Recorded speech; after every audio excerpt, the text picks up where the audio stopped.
Bienvenue sur votre chaîne préférée, Défi Techno. Aujourd'hui, nous parlons des véhicules français de l'avant blindé, VAB, qui ont fait la renommée des forces françaises dans de nombreux théâtres d'opération, notamment en Afrique.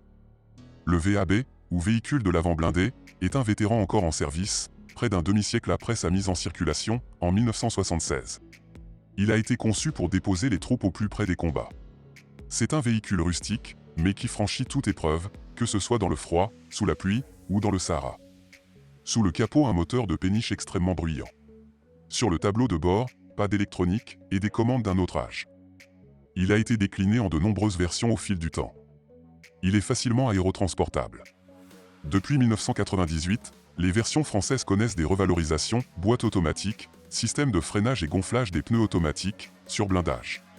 Cette dernière amélioration lui fait perdre sa capacité de flottaison, environ 2 tonnes de plus. Le VAB est équipé d'armes d'appui et de moyens de vision nocturne.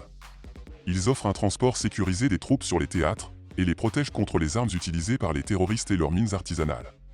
Il est le plus couramment armé d'une mitrailleuse de calibre 12,7 mm autant pour les véhicules d'infanterie ou alors d'un calibre 7,62 mm autant en circulaire sur le toit pour les autres modèles, mais il peut aussi être équipé d'un tourello avec canon mitrailleur de 20 mm ou 25 x 137 mm ou système lance-missile VAB-HOT.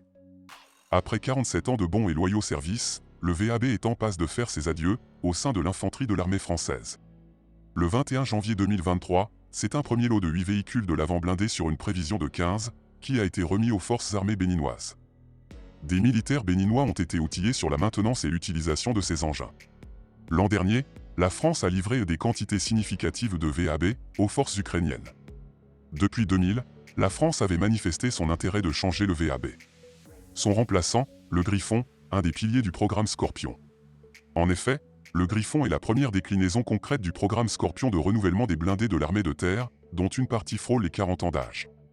Ce projet gigantesque prévoit l'acquisition de 1872 Griffons, de 300 engins blindés de reconnaissance et de combat Jaguar, et de 978 Serval, des 4x4 de 10 tonnes.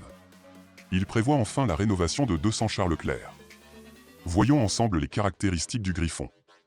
Issus de la collaboration de Nexter, Thales et Arcus, les véhicules blindés multirôles VBMR Griffon, livrés à l'armée de terre, sont équipés d'un groupe motopropulseur GMP et diesel Renault-Volvo, d'une puissance de 420 chevaux. En outre, en raison de sa masse, bien plus importante que celle d'un VAB, le colosse d'acier de 25 tonnes peut transporter jusqu'à 10 hommes, dans de bien meilleures conditions que le VAB. Ce 6x6, décliné en 11 versions et sous-versions, est avant tout destiné au transport de troupes, mais il peut aussi mener à bien des missions médicales, d'observation d'artillerie ou servir de poste de commandement. Doté d'une architecture modulaire, avec un système de kit de mission, il suffira de 4 heures pour passer d'une version à une autre, avec seulement 2 personnes. Plus besoin de repasser par l'usine comme pour les VAB, une bonne partie des modifications se feront ainsi sur les théâtres d'opération. Avec sa coque en aluminium de forte épaisseur, le Griffon afficherait le plus gros niveau de protection au monde contre les mines et engins explosifs improvisés, EI. Sur le toit, un tourello armé d'une mitrailleuse et équipé d'une caméra, pilotée depuis l'intérieur du véhicule. Il intègre une mitrailleuse téléopérée de 12,7 mm, un lance-grenade automatique, LGA, et est équipé d'une impressionnante batterie de capteurs, destinée à le protéger des tirs ennemis grâce à un détecteur d'alerte laser, quand il est visé, un détecteur de départ de missiles ou de tir, et des brouilleurs radio et infrarouges. Si les capteurs détectent un laser qui pointe sur le véhicule, celui-ci envoie des fumigènes pour pouvoir se replier en sécurité. Toutes ces technologies sont pensées pour le combat dit collaboratif. Les Griffons échangeront des milliers de données en temps réel, via un système d'information commun, SIC, développé par Atosbull. Un véhicule pourra ainsi savoir, en temps réel, combien de munitions ou d'essence il reste à un engin allié, quels ennemis l'entourent, et s'il a besoin d'un appui.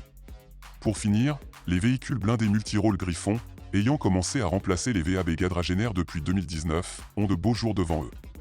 En plus de l'armée française, la Belgique a également passé des commandes de centaines de Griffons, l'an dernier. Si vous aimez nos vidéos, likez, abonnez-vous à la chaîne, et cliquez sur la cloche de notification pour recevoir d'autres vidéos. À très bientôt.